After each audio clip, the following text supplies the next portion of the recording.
반갑습니다. 송주줄입니다. 오늘 저는 영상을 통해서 최근에 공개가 된 민식이 아버님의 통화 내용에 대한 이야기를 좀 해보고자 합니다. 일전에 제가 영상을 통해 가지고 현재 지금 진행되고 있는 그 미안해 챌린지와 관련된 위험성을 경고를 했었습니다. 한국 사람들 같은 경우는 특히나 감정에 치우치는 경향이 심한데, 그런 식으로 감정에 치우쳐 가지고 법안을 만들어내게 된다면 그렇게 만들어진 법안은 반드시 현실에 피해를 줄 수밖에 없다. 현실을 왜곡시킬 수밖에 없다. 그게 제가 말씀드렸던 경고였습니다. 그런데 그 영상을 찍기가 무섭게 이번에 법사위에서 해당 관련된 법안이 통과가 됐습니다. 한국인들의 특징을 누구보다도 잘 알고 있는 현재 지금 집권여당과 문재인 정부는 계속해가지고 국민들의 그런 어떤 성향을 통해가지고 자신들의 정치적인 목적을 채우고 있는 것이죠. 제가 그때 말씀드렸던 건 간단한 것이요. 이런 식으로 법안이 만들어지게 된다면 민식이법과 같은 똑같은 전철을 밟게 될 것이다. 운전을 하시는 수많은 사람들이 지금 공감하고 있지 않습니까? 민식이법은 악법이다. 수많은 사람들이 공감하고 있습니다. 제가 한번 질문해 볼까요?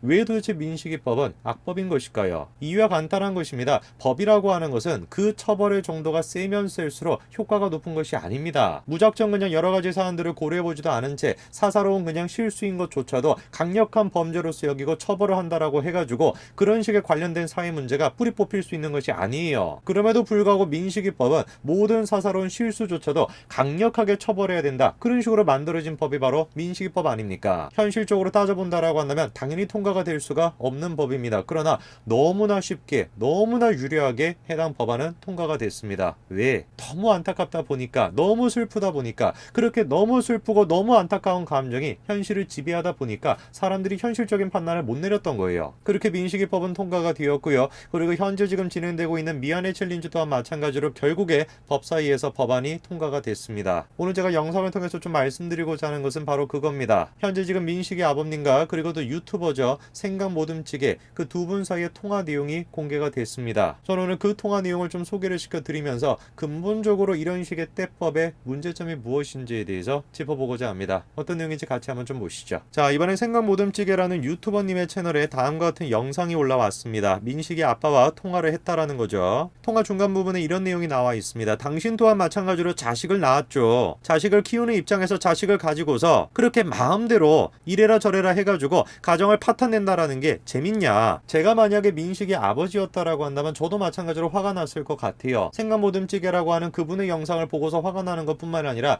제가 지금 찍고 있는 이 영상을 보고서도 화가 날 것 같습니다. 왜? 그 누구보다도 슬픈 사건을 지금 맞닥뜨렸는데 자기와 관련된 그런 식의 사안이 계속해가지고 누군가에 의해가지고 오르락내리락 한다라는 거, 그거 자체가 얼마나 가슴이 아픈 일이겠습니까? 그럼에도 불구하고 제가 영상을 찍고 있습니다. 저는 민식이 아버님에 대해 가지고 악감정이 전혀 없습니다. 오히려 저는 민식이 아버님에 대해 가지고 안타깝다라고 한 마음이 훨씬 더 큽니다. 너무나 개인적으로는 가슴이 아프지만 그럼에도 불구하고 우리 사회가 제대로 나아가기 위해서는, 공익적인 목적을 위해서는 제가 이런 식의 영상을 찍을 수밖에 없습니다. 진정으로 우리 사회가 관련된 문제를 뿌리 뽑고 그리고 다시는 이 사회에 저런 식의 사건이 벌어지지 않도록 만들기 위해서는 감정에 호소하도록 국민들을 이끄는 것이 아니라 국민들 하여금 진실을 바라볼 수 있고 현실을 바라볼 수 있는 눈을 만들어줘야 되기 때문에, 그렇기 때문에 제가 이 영상을 찍는 것입니다. 민식 아버님이 이렇게 얘기하시죠. 사과하시고 방송 정정을 하면은 자신 또한 마찬가지로 더 이상 안 할 것이고, 계속 그런 식으로 한다고 하면은 자기도 끝까지 갈 거라는 겁니다. 둘 중에 하나만 하라는 거죠. 민식의 아버님은 지금 생각모듬찌개 저분에게 사과를 요구하고 있습니다. 구체적으로 지금 민식의 아버님은 생각모듬찌개 저분한테 어떤 사과를 요구하는 것일까요? 생각모듬찌개님이 이렇게 질문하죠. 어떤 사과를 원하시나요? 그랬더니 뭐라고 하십니까? 당신 말고도 저희를 방송에서 까신 분들이 많아요. 그쵸? 그런데 굳이 콕 집어가지고 왜 자기만 고소했는지 아냐? 선을 넘었기 때문에 그렇다라는 겁니다. 선을 넘어가지고. 민식이 아버님이 지금 생각을 했었을 때는 생각모듬찌개님의 영상이 선을 넘었다라고 생각을 하셨고 관련돼가지고 고소를 하신 겁니다. 생각모듬찌개님 또한 마찬가지로 잘못한 부분이 있다라고 한다면, 영상을 통해가지고 잘못 표현한 것이 있다라고 한다면 관련돼가지고 책임을 지면은 되는 거 아니겠습니까? 그리고 통화에서는 다음과 같은 얘기도 나옵니다. 민식 아버님이 이렇게 얘기하죠. 당신의 뇌는 아가다. 너 국민참여재판을 신청을 했다면서 국민참여재판이 뭔지나 알고 있냐? 국민참여재판 같은 경우는 글자 그대로 무작위적으로 선출이 된 국민들이 재판에 참여하는 걸 뜻하는 겁니다. 다만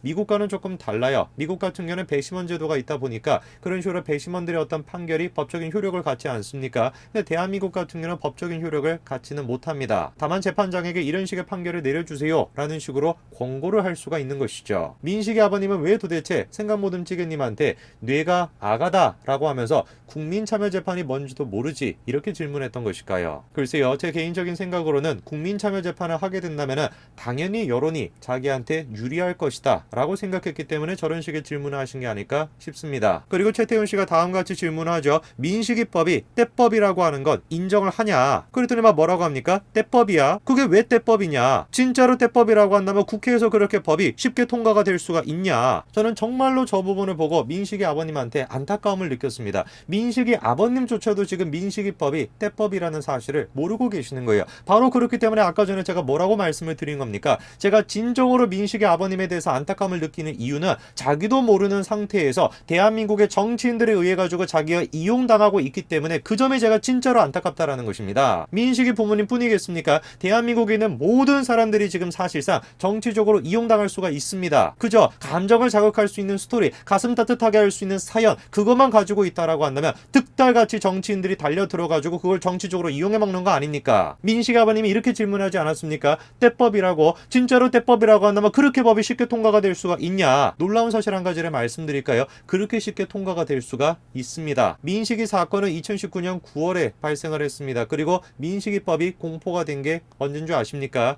놀랍게도 2019년도 12월입니다. 사건 발생부터 시작해가지고 법안이 공포되는 데까지 사실상 3개월 정도밖에 안 걸린 것이에요. 이렇게 쉽게 대한민국에서 법안이 만들어지고 있습니다. 질문해봐야 되는 것은 그거겠죠. 민식이법 말고 다른 정말로 중요한 사안, 정말로 민생과 관련된 사안, 그 관련된 법안 또한 마찬가지로 이렇게 척척척 진행이 될까요? 당연히 그렇지가 않습니다. 우리가 질문해봐야 되는 것은 그렇다면 왜 하필이면 유독 민식이법만 이런 식으로 빠르게 착착착 진행이 됐고 다른 정말로 중요한 사안들 같은 경우는 처리가 안 되는 것일까? 이유가 딱 한 가지밖에 없는 거 아니겠습니까? 국민적인 관심을 받고 있냐? 국민들의 감정을 지금 부추길 수가 있냐? 그것만 딱 한 가지 기준을 가지고 이 법안이 쉽게 통과가 됐던 것입니다. 정말로 저는 민식이 아버님에 대해 가지고 안타까움을 느끼고 있어요. 민식이 아버님도 민식이 어머님도 몰랐을 겁니다. 자기가 그런 식으로 정치적으로 이용당하고 있다는 사실을 정말로 모르셨을 거예요. 얼마나 당시에 집권 여당이 민식이법이라는 걸 앞세워 가지고 야당을 공격을 했습니까? 얼마나 당시에 문재인 정부와 집권 여당이 그 민식이법을 앞세워 가지고 공격을 했습니까? 이렇게나 슬픈 사연에 대해 가지고 이렇게나 가슴 아픈 사연에 대해 가지고 의도적으로 야당이 막고 있다. 그런 식의 프레임을 집권 여당이 세우지 않았습니까? 그렇게 프레임을 만들어 나가면서 민식이법을 앞세워 가지고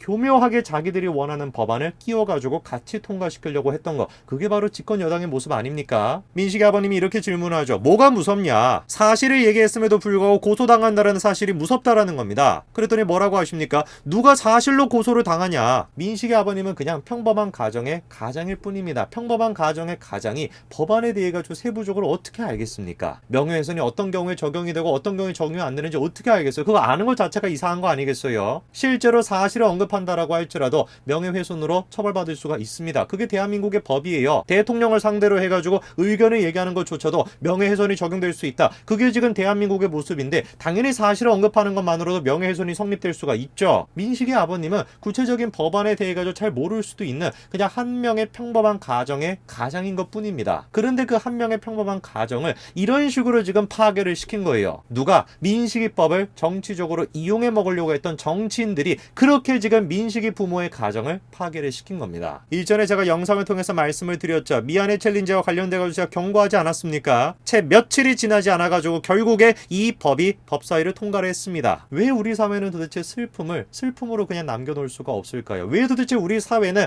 개인이 감당해야 되는 슬픔을 온 사회가 나서가지고 감당하려고 득달같이 달려들까요? 정말로 이 사회를 구성하고 있는 구성원들이 마음이 너무 따뜻해가지고 한국 사람들 같은 심성이 너무 고와가지고 한 명의 그 아픈 사연조차도 가만히 둘 수가 없기 때문에 그렇게 득달같이 달려드는 것일까요? 저는 그렇지 않다라고 봅니다. 각자가 모두 자기만의 이익을 숨긴 채 그 이기심이 드러나지 않게끔 하기 위해 가지고 아픈 사연, 슬픈 사연을 이용해 먹고 있다. 저는 그렇게 생각합니다. 정치권은 정치권 나름대로, 개인은 개인 나름대로 수많은 자기만의 목적을 가지고 아픈 사연을 갖다가 나와 전혀 상관이 없는 아픈 사연을 갖다가 공감하는 짊어져하는 척 하고 있는 것이죠. 한 명의 너무나도 슬픈 사연은 사회가 대신 짊어질 수 없습니다. 너가 나의 아픔을 대신 짊어질 수가 없는 겁니다. 나의 아픔은 철저하게 내가 짊어져야 되는 것입니다. 그게 우리의 존재인 것이고 그게 우리가 살아가는 방식인 것이에요. 공감해주겠다라고 하는 거, 나는 네의 마음을 100% 동감을 하겠다라고 얘기하는 거, 과연 그것이 가능할까요? 우리가 한번 생각을 해봐야 될 것입니다.